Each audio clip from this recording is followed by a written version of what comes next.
¿Cómo se siente? ¿Sí, se siente bien? Amén. ¿Quién estuvo en la presencia de Dios? Levante su mano. Amén. Dios es real. Amén. Dios es real.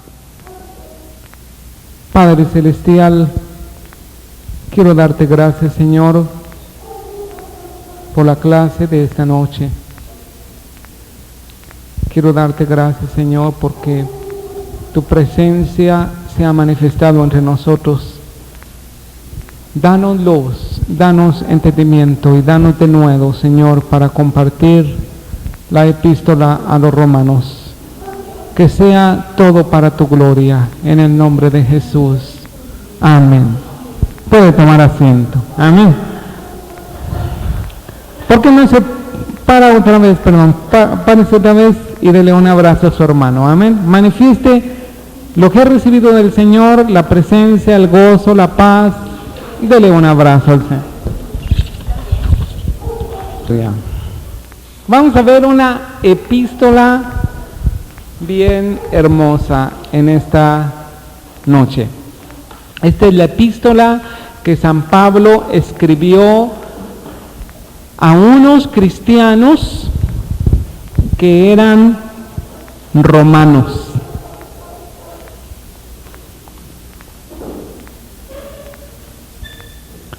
¿Se acuerda cuando Pablo a los filipenses dijo que toda lengua confesará que Jesús es Señor para gloria de Dios Padre? Si había un pueblo difícil de convertirse al Señor Jesucristo, si había un pueblo pagano, eran los romanos. Si había un pueblo que había oprimido al pueblo judío, era el pueblo romano. Roma tenía el mismo espíritu que la Babilonia antigua. La Babilonia antigua había sido dominada por una nación. ¿Cuál nación? ¿Qué nación dominó a Roma? A Babilonia. ¿Qué nación dominó a Babilonia? Quiero pedir un favor aquí en un paréntesis. Si el hermano Ricardo nos hace un favor de traer algunos cuadernitos, amén, para que escriban sus notas de Domingo de Crecimiento. Ahí en mi oficina hay algunos cuadernos, plumas también o lápices para el que no tenga, amén. Gloria a Dios. Felicito mucho a los hermanos que estoy viendo que están continuando sus notas. De verdad que le van a ser muy útiles. Bueno.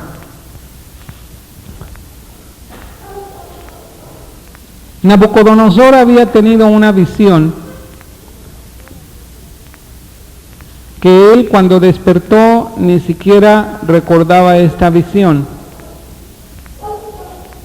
Daniel tuvo que interpretar esa visión. Daniel fue con sus 3 amigos, oraron al Señor y les reveló el Señor lo que Nabucodonosor había soñado y la interpretación de este sueño. Nabucodonosor había tenido un sueño profético acerca de las naciones humanas, acerca del reino humano. Nabucodonosor había visto una estatua de diferentes materiales. Su cabeza era de oro, pecho y brazos eran de plata.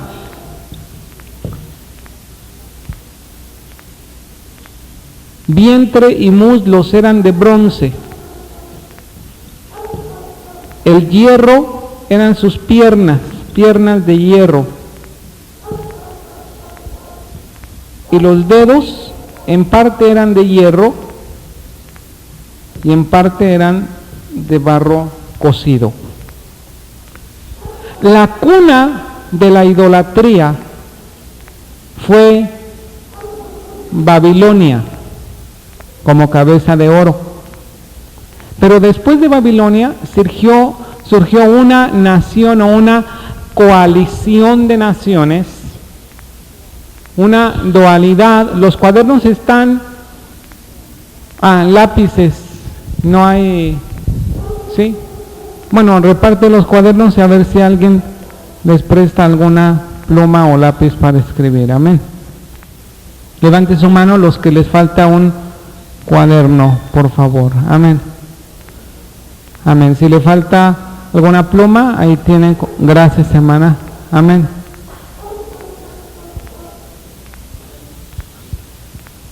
Amén.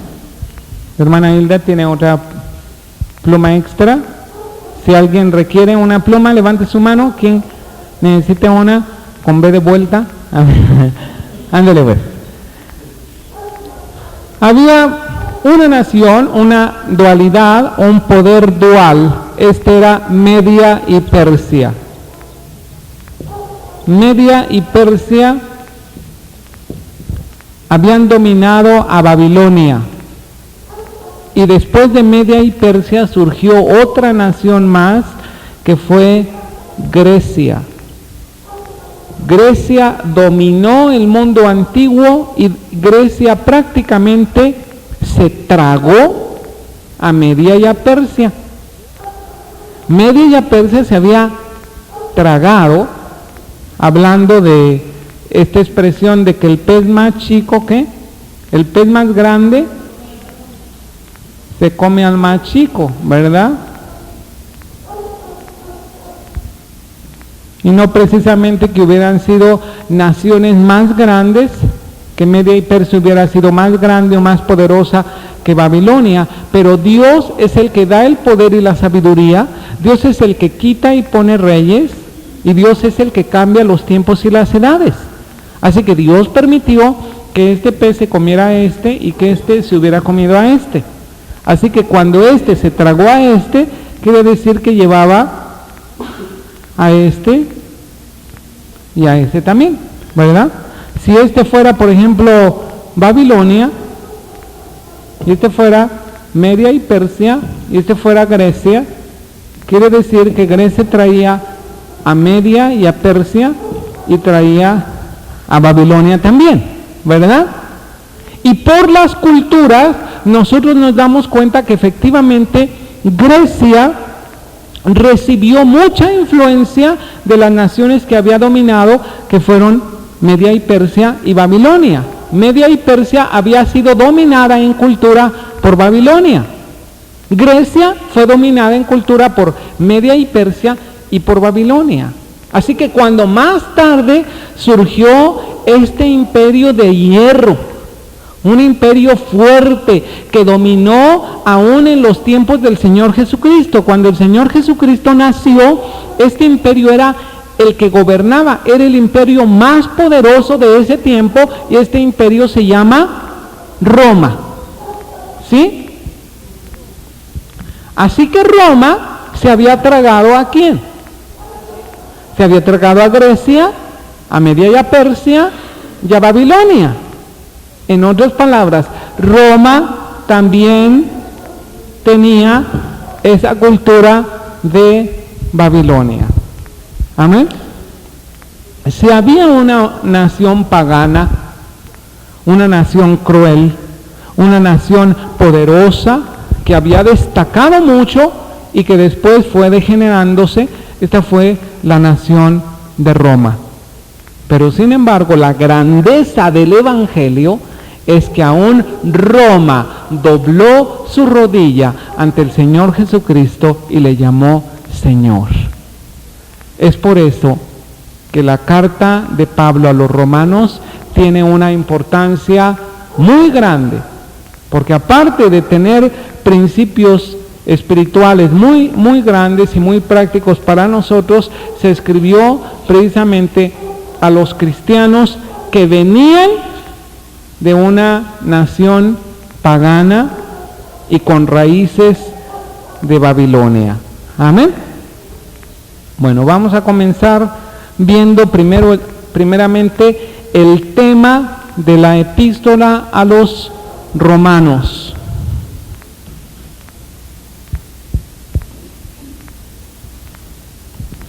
¿Cuál es el tema de la epístola a los romanos. Este tema podríamos decir que abarca 3 puntos. Número 1, la justificación de los pecadores por la fe. La justificación de los pecadores por la fe. Amén. Número 2, la santificación de los creyentes.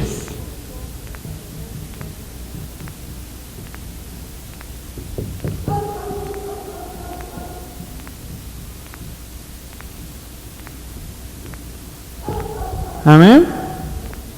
Y número 3, la glorificación de los santificados.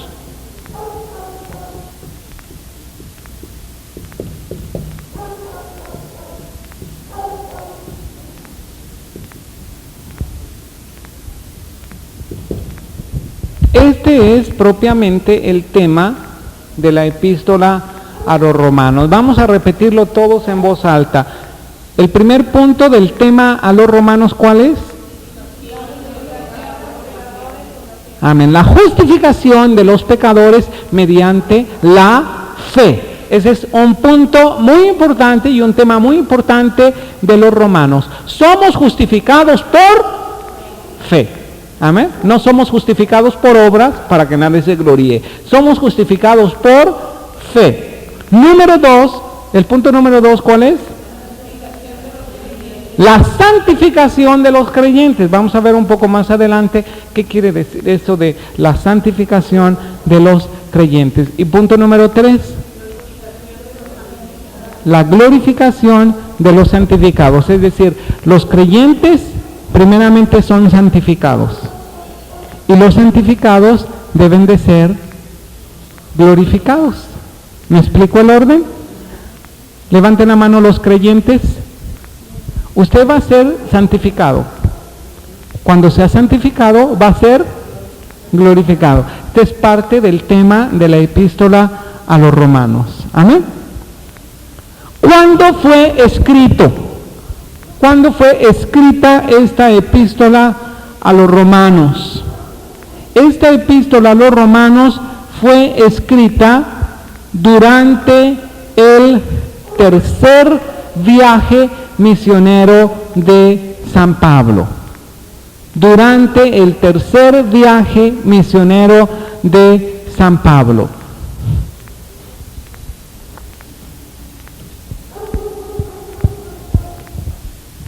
Amén.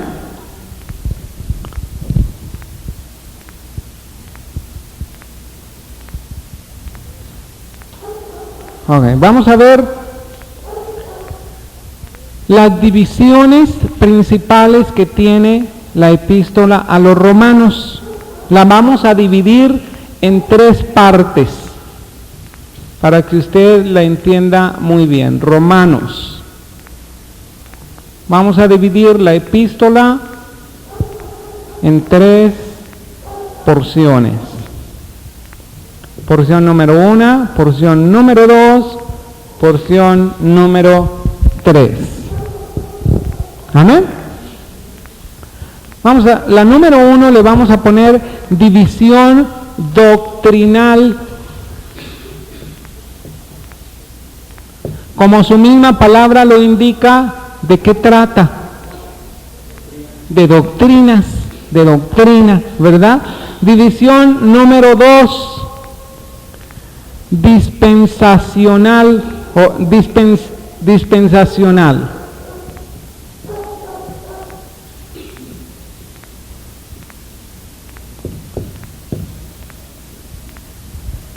Es decir, habla de una dispensación. ¿Qué quiere decir dispensación? Levanten la mano los que sepan lo que quiere decir dispensación. ¿Cómo? Así como disculpados, bueno, como que se traduciría soy dispensado, soy disculpado, pero tiene una interpretación bíblica.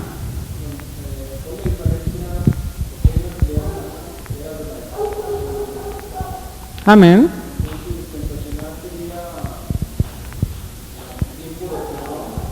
Amén. O sea, es un tiempo, ¿verdad? Habla acerca de un plan. El plan para el pueblo de Israel. Dispensación quiere decir plan o un tiempo de plan. Por ejemplo, hay una dispensación, hay una lámina, ¿verdad? En el cuaderno que estábamos presentando la semana pasada, parece que está en mi oficina, si te lo quieres traer en una carrerita, pero hay algunas dispensaciones en la Biblia. Por ejemplo, está la dispensación que se llama, ahí en la oficina está recargado en una de las paredes. Hay una dispensación que se llama dispensación de la inocencia. Esto quiere decir que es una temporada o un tiempo donde Dios planeó que el hombre, Adán y Eva, vivieran en inocencia. Entonces, toda la época que abarca la inocencia se llama la dispensación de inocencia, ¿verdad? ¿Me estoy explicando? Por ejemplo, esta dispensación es una segunda parte que nosotros vamos a ver en Romanos, que habla acerca del plan que Dios tiene para los judíos. Usted puede, en lugar, si se revuelve mucho con esa palabra dispensacional, usted lo puede resumir: el plan que Dios tiene para el pueblo judío. Amén. O sea, una parte de Romanos es doctrinal, habla de doctrina. Otra parte es dispensacional, o sea, un plan que Dios tiene para el pueblo de Israel. Y otra tercera división es práctica. Es algo práctico. Romanos trata también de algo práctico. Amén.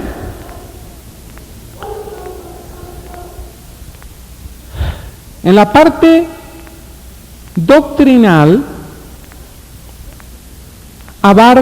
la parte doctrinal abarca los 8 primeros capítulos, los 8 primeros capítulos de los Romanos. Capítulo 1 al capítulo 8 abarca toda la parte que la epístola a los Romanos trata de doctrina, del capítulo 1 al capítulo 8. El plan para los judíos, que ¿cómo se llama? El plan para los judíos, división ¿qué? Dispensacional, solamente es capítulo 9, 10 y 11, del 9 al 11. Es el plan. Cuando tú ves el capítulo 9, 10 y 11, tú vas a ver el plan que Dios tiene para el pueblo judío. Ya eso se llama plan dispensacional o época dispensacional o división dispensacional. Amén. Ahora, la práctica de cuáles capítulos será? Del capítulo 12 al capítulo 16, porque la epístola a los Romanos, ¿cuántos capítulos tiene? 16. Amén. Entonces, muy fácil. La división primera es del capítulo 1 al capítulo 8 y se llama doctrinal. La división 2 es del capítulo 9 al capítulo 8 y se llama dispensacional. La división tercera es del capítulo 12 al capítulo 16 y se llama práctica. Amén. Ahora tú dirás, bueno, ¿qué doctrinas tratan del capítulo 1 hasta el capítulo 8? Vamos a ver que trata de 3 doctrinas cristianas principales. 3 doctrinas cristianas principales.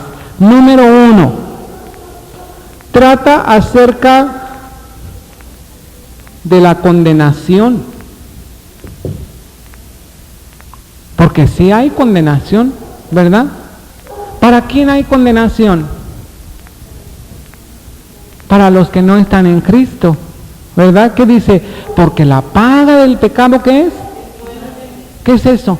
Condenación, ¿verdad? Entonces, ¿qué trata? La primera parte de esta doctrina trata de la condenación, pero después que una persona llega al Señor Jesucristo, ¿qué recibe? ¿Y cómo le llamarías tú?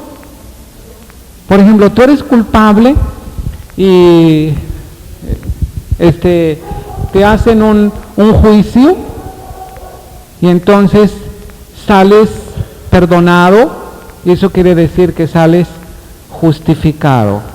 Entonces, esta segunda parte de la doctrina trata de la justificación.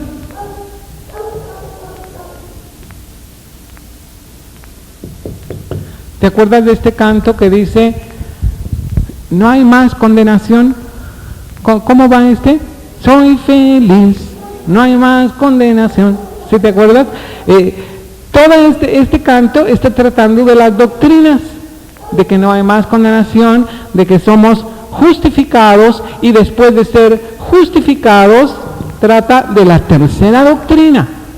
¿Qué es lo que sucede a alguien que es justificado? O sea, un perdonado y un justificado es exactamente lo mismo. Por ejemplo, tú eres pecador, entonces tú estabas condenado. Pero viene Cristo y por su sangre te hace justificado. Y después de que eres justificado, sigue otro proceso en tu vida. Viene más o menos por esta. Eres una nueva criatura, pero ¿cómo te vas convirtiendo en nueva criatura? Esta es la tercera parte de la doctrina. Por eso es muy importante que vengan los domingos en la tarde, amén, porque vamos a tratar de todos estos puntos, de verdad. Todos estos puntos son para que tú crezcas en el conocimiento de la palabra de Dios, amén. El punto número 3 se llama santificación, amén.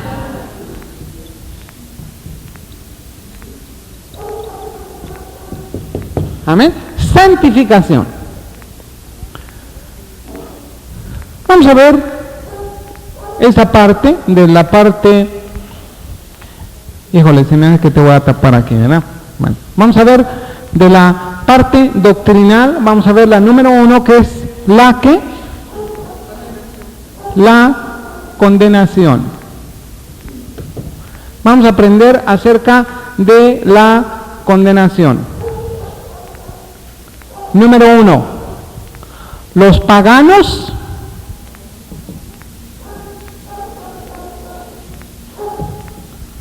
¿a quién se le llama pagano?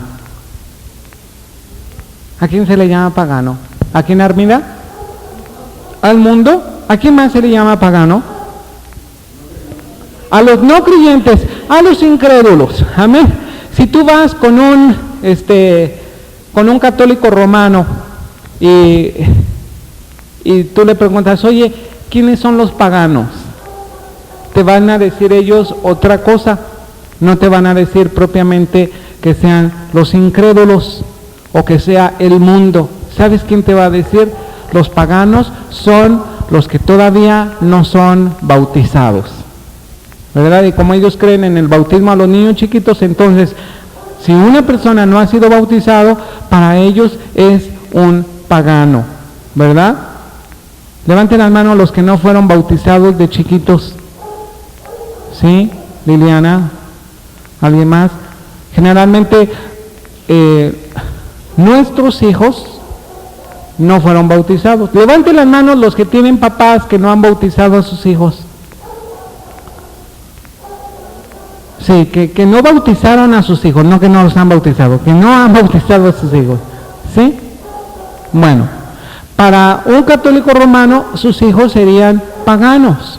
Son paganos, ¿por qué? Porque todavía no están bautizados. Pero la palabra de Dios habla a un pagano, toda persona que es incrédula. ¿Me explico?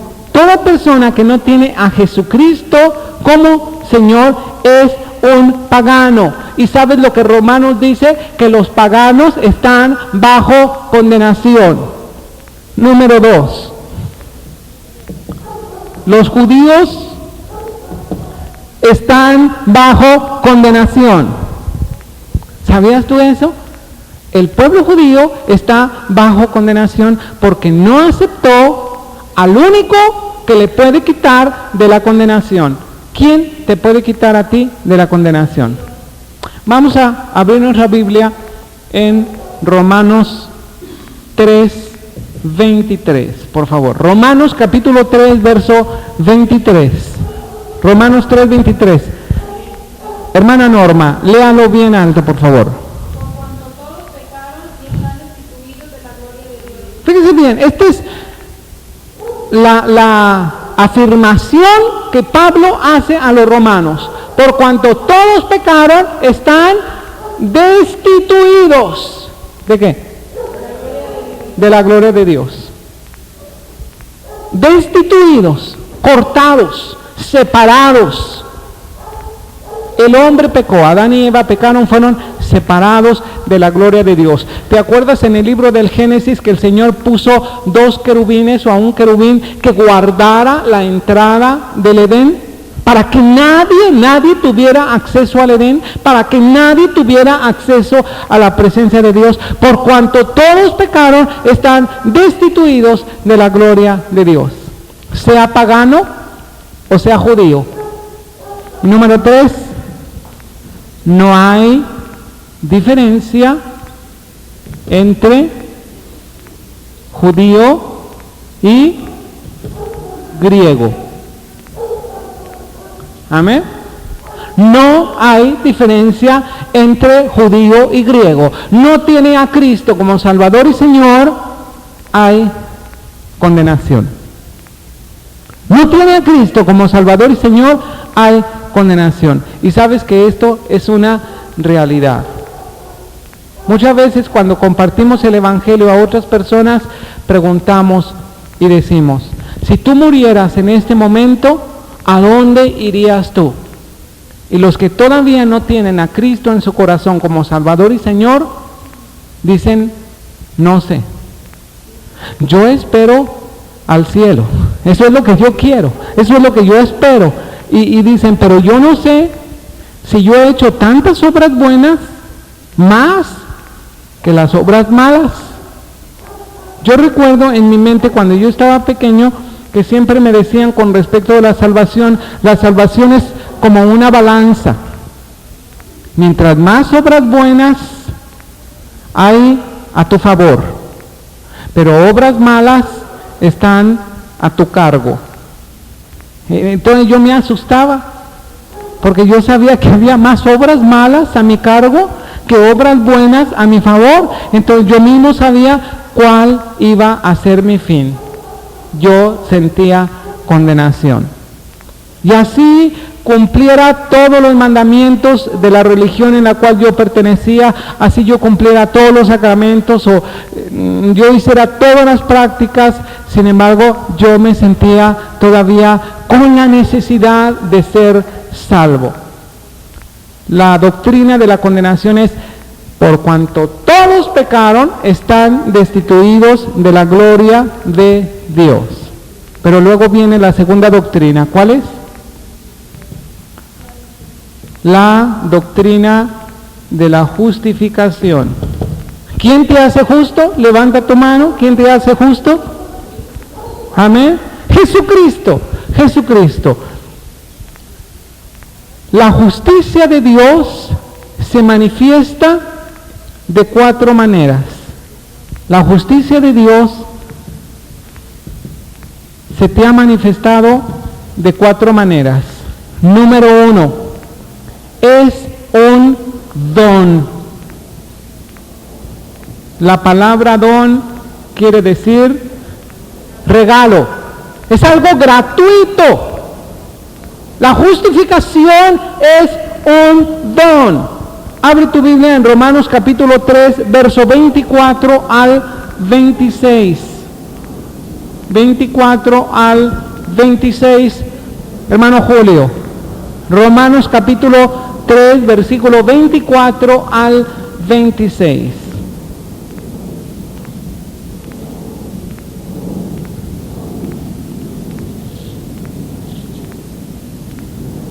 siendo justificados gratuitamente por su gracia, por la redención que es en Cristo Jesús, al cual Dios ha propuesto propiciación por la fe en su sangre, para manifestación de su justicia, atento a haber pasado por alto de su paciencia los pecados pasados, con la mira de manifestar su justicia en este tiempo, para que Él sea justo y justificado.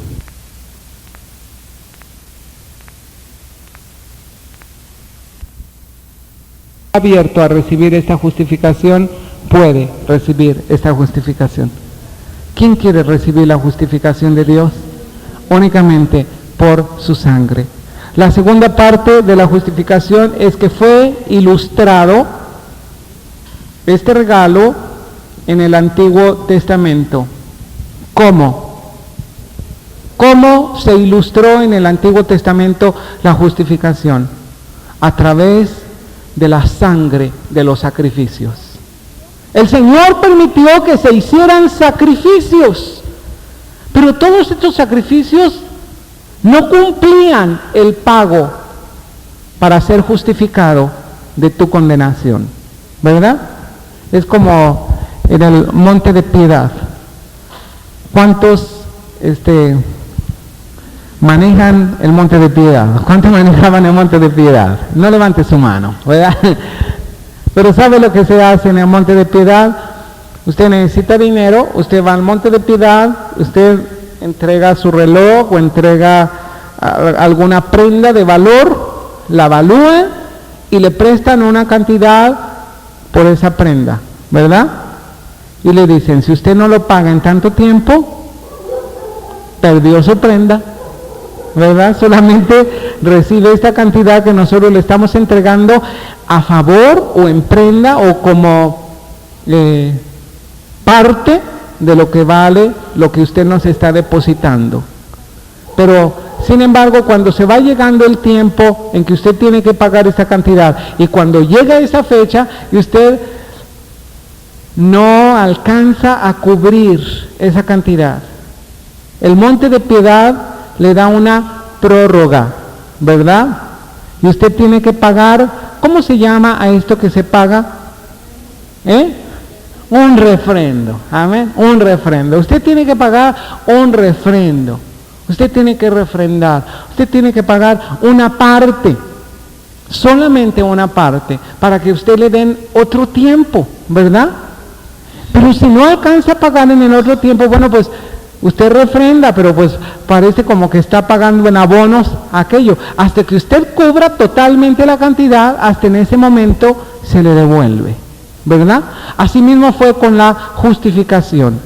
Hubo puros refrendos en el Antiguo Testamento. Todos los sacrificios que ellos sacrificaban eran refrendos por fe del sacrificio perfecto que iba a quitar todos tus pecados y que te iba a hacer justo. Este sacrificio se llama el sacrificio del Señor Jesucristo. ¿Me explico? Bueno, capítulo 3, por favor, versículo 9. Romanos 3, 9. ¿Lo tienes? Fíjate bien lo que dice. ¿Qué pues? ¿Somos nosotros mejores que ellos? En ninguna manera, pues ya hemos acusado a judíos y a gentiles que todos están, ¿qué? Bajo pecado. Y luego versículo 10 dice así, como está escrito, no hay justo, ni aún uno. Qué tremendo, ¿ah? La condenación es para todos. Y luego versículo 15 dice, sus pies se apresuran para derramar sangre. Y luego versículo 16, ¿qué dice? Quebranto y desventura hay ¿para quién? Para sus caminos. Todo esto está hablando de pura, ¿qué? Condenación. Amén. Mira, déjame ver.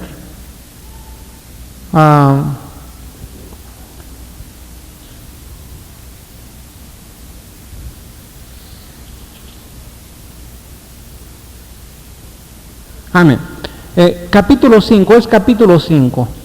Yo me equivoqué de capítulo. Todos estos versículos que leí deben pertenecer al capítulo 5. Abre tu Biblia, por favor, en capítulo 5. ¿Lo tienes?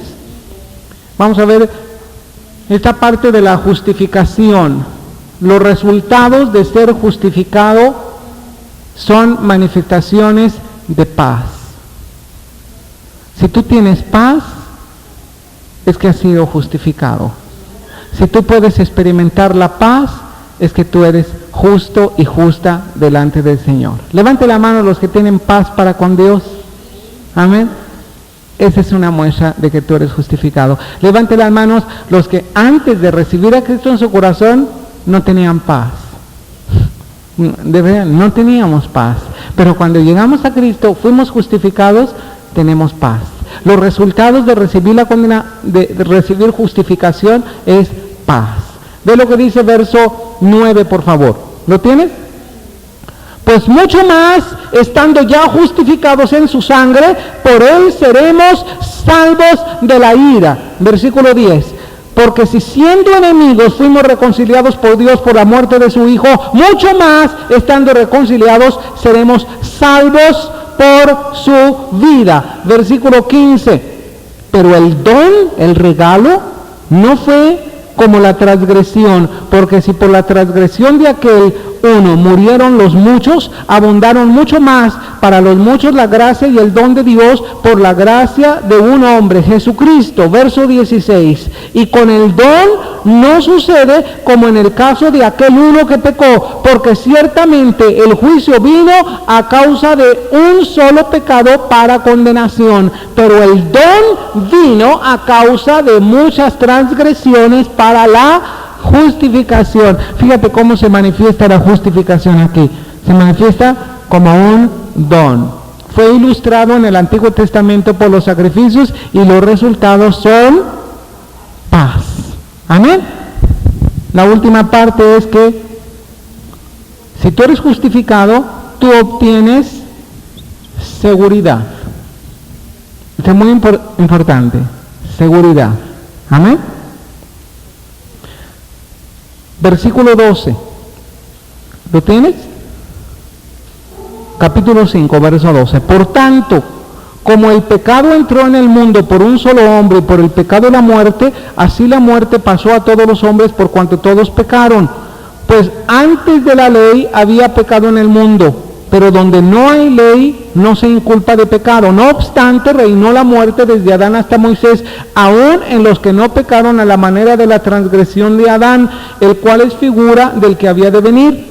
Pero el don no fue como la transgresión, porque si por la transgresión de aquel uno murieron los muchos, abundaron mucho más para los muchos la gracia y el don de Dios por la gracia de un hombre, Jesucristo.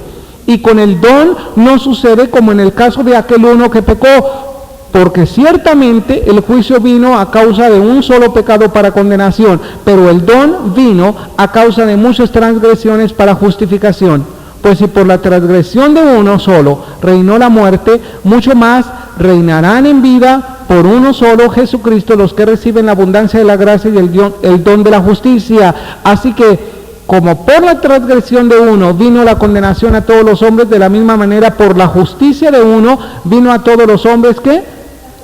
La justificación de la vida.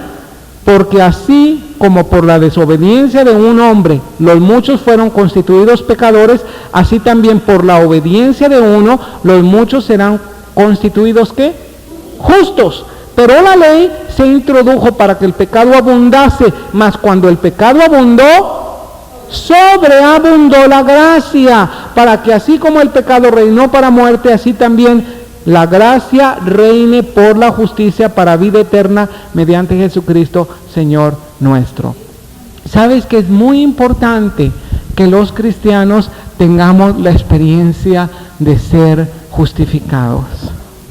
En muchas iglesias, aún algunas que se nombran cristianas, sabes que no tienen esta experiencia de ser justificados y por lo tanto no tienen una seguridad de salvación.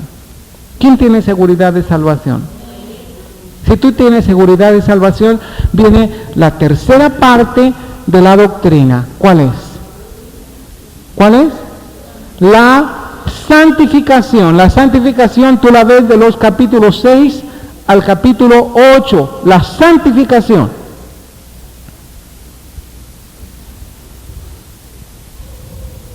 ¿Qué quiere decir santificación en primer lugar?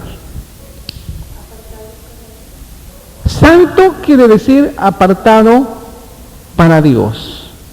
Amén. ¿Qué quiere decir santificación? ¿Qué es santificación? Amén. Hay un proceso de ser santos y ser perfectos, de llegar a una meta, a la estatura del Señor Jesucristo. La santificación es un proceso que hace la persona del Espíritu Santo en cada uno de nosotros. La santificación es renovación, se puede decir renovación, ¿verdad? Pero renovación da la idea de que anteriormente ya eras santo y que luego va siendo renovado, ¿verdad? Como más nuevo. Pero sin embargo, santificación da la idea de que tú estás obteniendo esa santidad a través del Espíritu de Dios o esa perfección a través del Espíritu de Dios. Amén. Levanten las manos los que están siendo santificados por Dios. Los que saben y tienen la seguridad que necesitan ser santificados por Dios.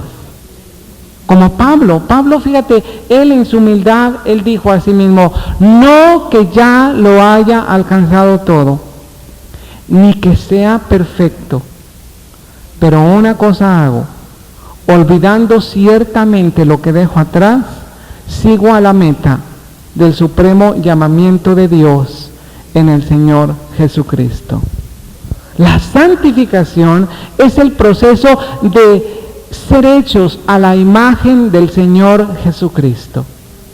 La santificación es un proceso muy importante y que tú debes ser abierto a ser transformado por Dios a la imagen del Señor Jesucristo. Mira, muchos cristianos solamente reciben estas dos partes de la doctrina y hasta ahí se quedan. Dice, yo estaba en el mundo, pero Cristo me salvó. Gloria, gloria, gloria, aleluya, Cristo me salvó, ¿verdad? Satanás me tenía, pero Cristo me libró. Satanás me tenía, pero Cristo me libró. Gloria, gloria, aleluya, Cristo me libró. Pero solamente se quedan aquí. Pero el que es justificado está siendo llamado a ser santificado, a ser transformado de gloria en gloria a la imagen del Señor Jesucristo. Amén. En el capítulo 6 se te dice que una persona que es justificada en un proceso de santificación debe considerarse como muerto al pecado y vivo para vida eterna. Cuando tú aceptas el proceso de santificación, es porque tú has aceptado ser bautizado en agua. El capítulo 6 comienza a hablar del bautismo en agua. Dice, los que hemos sido bautizados con Cristo, hemos sido bautizados en su muerte. Tú debes considerarte como muerto al pecado. Entonces tú estás entendiendo lo que es ser santificado. Si solamente te consuelas con ser justificado, te vas a quedar hasta el segundo plano. Pero tú estás siendo llamado por Dios para ser transformado. Transformado en tu carácter. Transformado en tu disposición. Transformado en tu llamamiento. Transformado. Y te digo una cosa, es difícil, es duro ser y aceptar ser transformado por el Señor, santificado. Implica simplemente muerte. ¿Sabes muerte a quién? a ti. Muchos no quieren o no queremos pasar por ese proceso. Pero sin embargo, el que es santificado tiene algo muy bueno. No solamente está muerto al pecado, pero es librado de la ley. Y la ley te condena. La ley te lleva a condenación. A través de la ley, como dice el capítulo 7, tú conoces el pecado, ¿verdad? Esto es lo que dice Pablo. Dice, miserable de mí, ¿qué más? ¿Quién me librará de este cuerpo de muerte? ¿Te acuerdas lo que dice San Pablo en el capítulo 7? Miserable de mí, ¿quién me librará de este cuerpo de muerte? Luego dice, gracias doy a Dios por Cristo Señor nuestro. Tú estás siendo llamado a la perfección, a ser santificado. ¿Cuántos de nosotros no luchamos todavía con nuestro propio carácter? ¿Cuántos de nosotros todavía no estamos luchando con nuestra propia disposición, con nuestra propia aceptación? Todavía luchamos, ¿verdad? Todavía no aceptamos muchas cosas y estamos luchando. Tenemos que morir si queremos ser santificados más y más.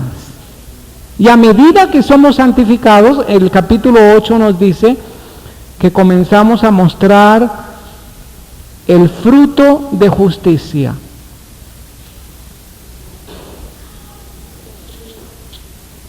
El capítulo 8, fíjate lo que dice verso 1 y 2. Ahora pues, ninguna condenación hay para los que están en Cristo Jesús, los que no andan conforme la carne, sino conforme el Espíritu.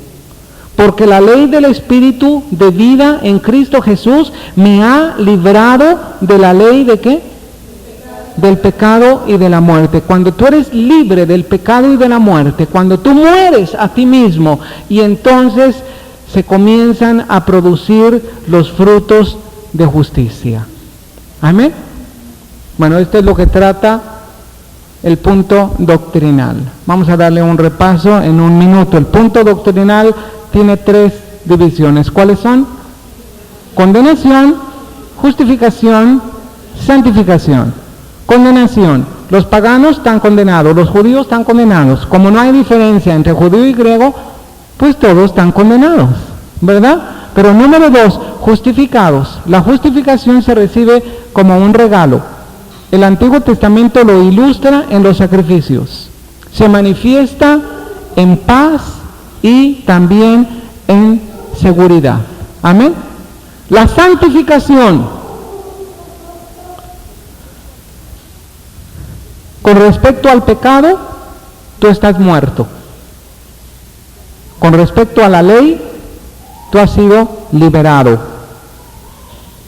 Y con respecto a los frutos de justicia, se comienzan a producir en tu vida los frutos de justicia cuando tú eres santificado. ¿Quién quiere pasar de ser justificado a ser santificado? ¿Sabes? Aunque tú no quisieras ser santificado, aunque tú no quisieras dar el tercer paso, el Señor tiene la responsabilidad a través del Espíritu de Dios de santificarte, de volverte a la imagen del Señor Jesucristo.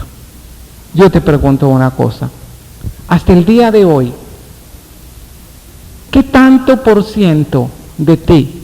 Yo me estoy incluyendo a mí en esto que voy a decir. Hasta el día de hoy, ¿qué tanto por ciento de ti consideras tú que tienes de Jesús en tu vida? ¿Qué porcentaje tienes tú de Jesús en tu vida? ¿El 100%? Esto quisiera decir que ya llegaste a la meta. Te calificarías con un 90%, a lo mejor estarías pecando de orgullo si te calificas como con 90, un 80, un 70, un 60, un 40, creo que nos falta mucho. Amén. ¿Sabes una cosa? No debemos de ser orgullosos para no aceptar el proceso que el Señor tiene de nosotros. Muchas veces los cristianos parecemos como muy orgullosos de que ya somos salvos. Gloria a Dios, Cristo me salvó, ya soy salvo. Los judíos están condenados porque no aceptaron al Señor Jesucristo. Pero cuidado, viene la etapa dispensacional o el plan de Dios para el pueblo judío. ¿Sabes lo que dice con respecto del pueblo judío? Cristiano, dice así: cristiano, no te gloríes tanto de tu salvación. No creas que porque tú fuiste injertado en la vid que es el Señor Jesucristo y otras ramas fueron rechazadas, no por eso el Señor no pudiera rechazarte a ti. Porque aquellas ramas originales el Señor tuvo que cortar por no haberlo aceptado como a un Señor, y a ti te injertó. Dale gloria a Dios por esa gracia, dale gloria a Dios por ese don, pero no te gloríes tanto de que el pueblo judío fue separado. ¿Sabes una cosa? El Señor tiene un plan, tiene una dispensación. Cuando llegue el comienzo de esta dispensación, el Señor va a llamar al pueblo judío y lo va a volver a reincorporar en su cuerpo. Y vamos a ser un solo rebaño y vamos a ser un solo pastor. ¿Cuántos creen que el Señor tiene un plan para el pueblo judío? Si no lo crees, lee atentamente esta noche capítulo 9, capítulo 10 y capítulo 11 de Romanos. Y así pasamos ¿a cuál parte? A la parte práctica, del capítulo 12 al capítulo 16. Amén. El pensamiento central de la parte práctica es esta. Tú como cristiano tienes 4 responsabilidades. Como cristiano tienes 4 responsabilidades. Número 1.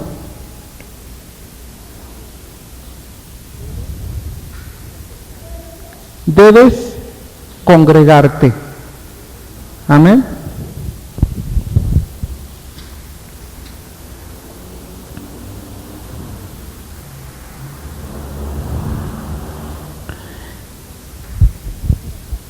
En esta primera parte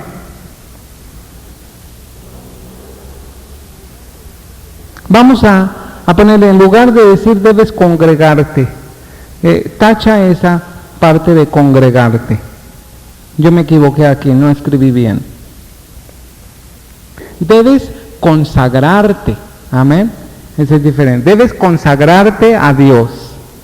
Debes rendirte totalmente a Dios. ¿Te acuerdas lo que dice?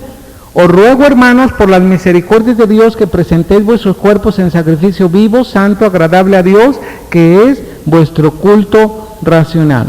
Debes consagrarte a Dios. Número 2. Debemos servirnos los unos a los otros en amor. Debes servir los unos a los otros en amor. Amén. Número 3. Debes andar en sabiduría. Número 4. Debes andar en santidad delante del mundo. Amén. A ver, repíteme los 4. Debes consagrarte a Dios. Debemos servirnos los unos a los otros en amor. Debemos andar en sabiduría y debemos andar en santidad delante del mundo también, como un testimonio. Amén. Mira, el capítulo 12, solamente vamos a hablar un poquito del capítulo 12. Es muy importante. Habla acerca de actitudes. Actitudes del cristiano. La actitud que el cristiano debe tener para con Dios es número 1. Número 2, la actitud que el cristiano debe tener para sus hermanos. Y número 3, la actitud que el cristiano debe tener para sus enemigos. La actitud que debemos tener para con Dios, la actitud que debemos tener para nuestros hermanos y la actitud que debemos tener para nuestros enemigos. Amén. Fíjate muy bien, ¿cuál actitud debes tener para con Dios? Dice así el versículo 2. No os conforméis a este siglo, sino transformaos por medio de la renovación de vuestro entendimiento, para que comprobéis cuál sea la buena voluntad de Dios, agradable y perfecta. ¿Cuál debe ser tu actitud delante de Dios? Debe ser agradable, debe ser perfecta, pero debes de buscar su voluntad. En todas las cosas debes consagrarte como un sacrificio vivo, dedicarte al Señor como un sacrificio vivo para poder conocer su voluntad para hacerla. Esa es tu actitud para con Dios. Tu actitud para con tus hermanos. Amén. Fíjate bien lo que dice verso 3. Digo pues por la gracia que me es dada a cada cual que está entre vosotros, que no tenga más alto concepto de sí que el que debe tener, sino que piense de sí con cordura, conforme a la medida de fe que Dios repartió a cada uno. Generalmente en el cuerpo del Señor Jesucristo, nosotros como que siempre vamos a pensar, pues si yo sé más que Él, yo tengo más que Él, o yo soy más cristiano que Él, o yo soy más entregado que Él, yo estoy más dispuesto que Él o que ella. Dice la palabra, no tengas más alto concepto de ti que el que tú debes tener. En otras palabras, que no se te suba, no te creas tanto, que la corona no te quede más chica que tu propia cabeza, ¿verdad? O sea, que no llegues a un punto de decir, ¿y por qué? No, que no tengas más alto concepto de ti que el que debes tener, porque de la manera que en un cuerpo tenemos muchos miembros, pero no todos los miembros tienen la misma función, así nosotros, siendo muchos, somos un cuerpo en Cristo, y todos miembros los unos de los otros, de manera que teniendo diferentes dones, según la gracia que nos es dada, si el de profecía, úsese conforme a la medida de fe, o si el de servicio en servir, o el que enseña en la enseñanza, el que exhorta en la exhortación, el que reparte con liberalidad, el que preside con solicitud, el que hace misericordia con alegría. El amor sea sin fingimiento, aborreced lo malo, seguid lo bueno, amaos los unos a los otros con amor fraternal, en cuanto a honra, prefiriendo los unos a los otros, en lo que requiere diligencia, no perezosos, fervientes en espíritu, sirviendo al Señor, gozosos en la esperanza, sufridos en la tribulación, constantes en la oración, compartiendo para las necesidades de los santos, practicando la hospitalidad. Esa es la actitud que debes tener para con los hermanos. ¿Cuál debe ser la actitud para con los enemigos? Bendecid a los que os persiguen, bendecid y no maldigáis, gozaos con los que se gozan, llorad con los que lloran, unánimes entre vosotros, no altivos, sino asociándoos con los humildes, no seáis sabios en vuestra propia opinión, no paguéis a nadie mal por mal, procurad lo bueno delante de todos los hombres, si es posible, en cuanto dependa de vosotros, estad en paz con todos los hombres. No os venguéis vosotros mismos, amados míos, sino dejad lugar a la ira de Dios, porque escrito está, mía es la venganza, yo pagaré, dice el Señor. Así que si tu enemigo tuviere hambre, ¿qué? Dale de comer. Si tuviere sed, dale de beber, pues haciendo esto, ascuas de fuego amontonarás sobre tu cabeza. No seas vencido de lo malo, sino vence con el bien el mal. ¿Has aprendido cuál es la actitud de nosotros como cristianos con Dios, con los hermanos, con los enemigos? Vamos a terminar, vamos a ponernos de pie.